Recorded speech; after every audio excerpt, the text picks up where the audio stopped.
Bien, donc je vais fermer les images ici dans Photoshop.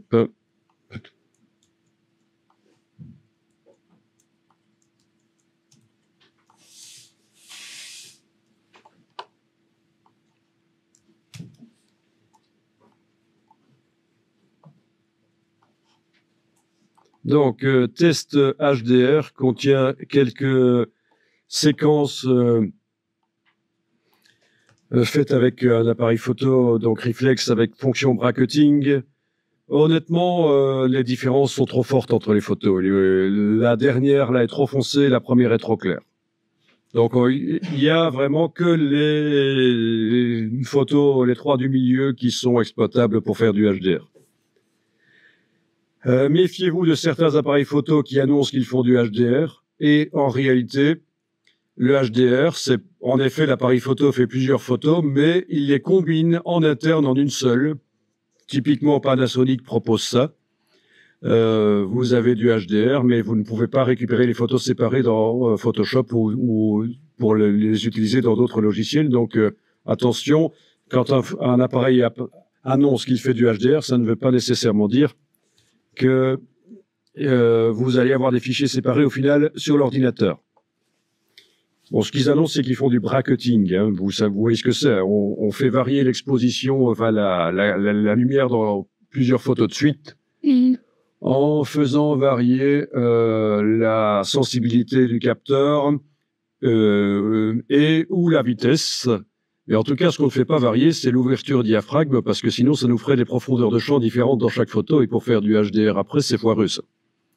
Donc, pour faire les différentes intensités lumineuses des photos, la chose qu'on ne fera jamais varier, c'est l'ouverture diaphragme, puisque ça influence la profondeur de champ, le flou à l'arrière des sujets, et on veut que le flou soit le même dans toutes les photos. Mais ça, vous saviez sans doute déjà, sans problème. Donc voilà, c'est chaque fois des photos qui sont en 5 versions. Vous avez des appareils qui font que 3 photos de suite quand on fait du bracketing. Vous en avez d'autres qui font 7 photos de suite. Celui-ci, je pense qu'il va jusqu'à 5 photos. C'est un Pentax, en fait. Pentax qui est Samsung, en fait. Ça change plus que les autres, en fait, comme ça. Oui, là, ça a joué. Je me souviens plus comment je l'ai fait. Ça a joué soit sur la vitesse, soit sur la sensibilité, les ISO, mais en tout cas pas sur le diaphragme. Là, c'est me plaît.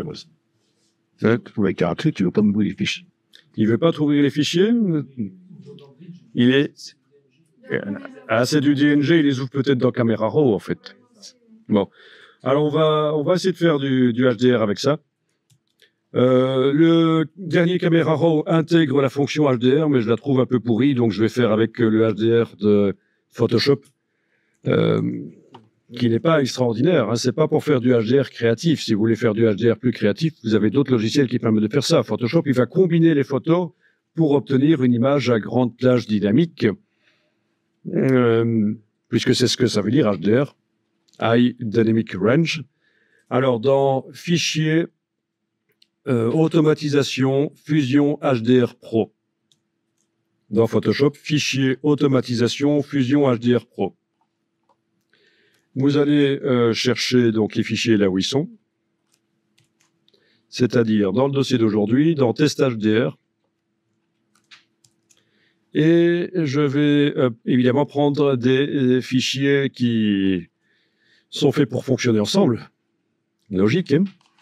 Par exemple, le deuxième, là, de la 0051 vers la 0055.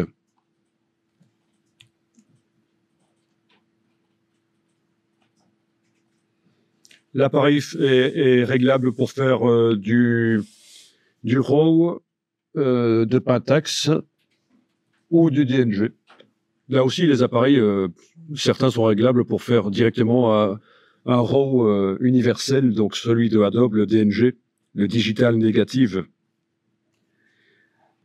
Bon, c'est un choix, mais peu importe en fait, hein, ça pourrait être du RAW. Alors, vu que j'avais pas de pied au moment où j'ai photographié, je vais absolument cocher, tenter d'aligner automatiquement les images sources. Il vaut mieux avoir un pied, c'est mieux. Je clique sur OK. Est-ce que ça va pour tout le monde? Vous avez pris la 51, de la 51 à la 55? Oui. Donc ça les ouvre. Ça va ouvrir le module de fusion HDR. Oui.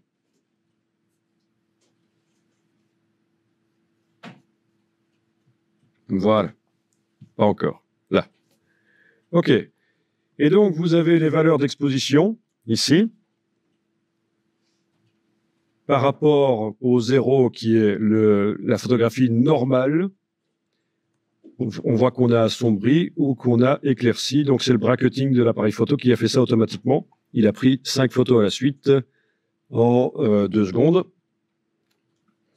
Et vous pouvez voir ce que ça donne quand vous décochez certaines, notamment les extrêmes, pour voir si ça apporte vraiment quelque chose, que les plus sombres soient là. Donc les plus sombres sont censés apporter de la lumière dans les parties les plus claires, en fait.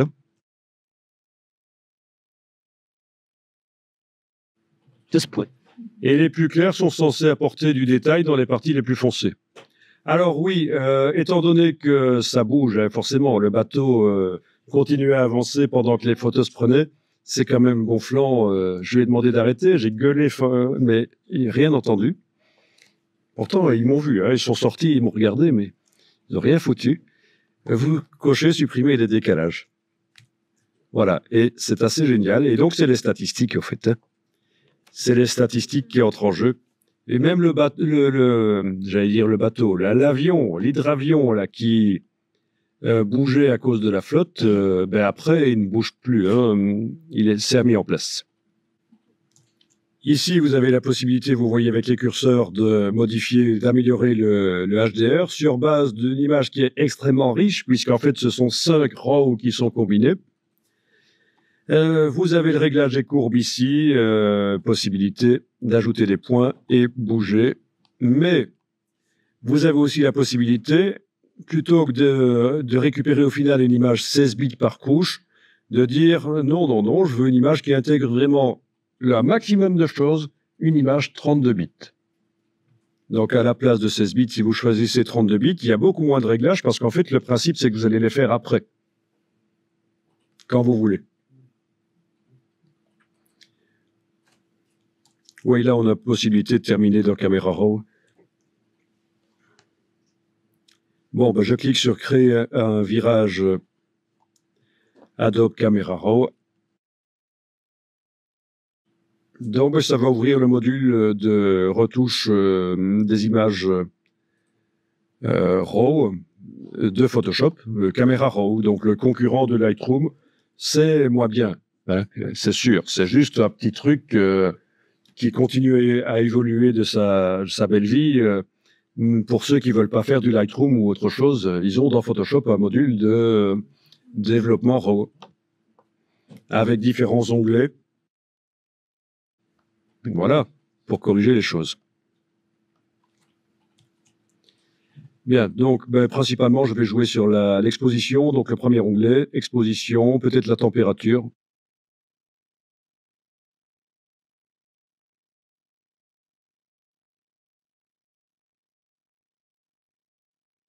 Je vous rappelle la différence entre la saturation et la vibrance. La vibrance touche moins les tons chers. Mais bon, ici, on n'a pas vraiment de ton cher dedans. Donc, le principe, c'est qu'une fois que j'ai réglé sur le premier onglet ici, je vais sur le deuxième, je règle, je continue à régler, puis j'avance pour améliorer finalement la photo.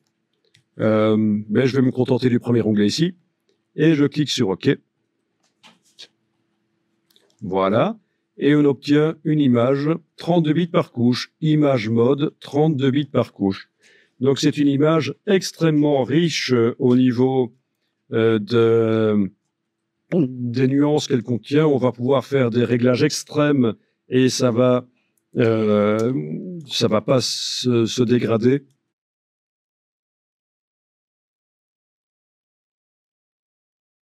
Ça c'est aussi une nouveauté récente, c'est que Camera Raw apparaît sous forme de filtre dynamique.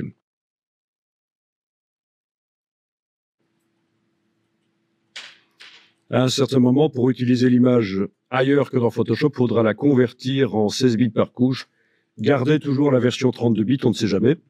mais vous allez pouvoir la convertir en 16 bits par couche, voire même en 8 bits par couche si c'est pour faire un export JPEG pour la mettre sur le web.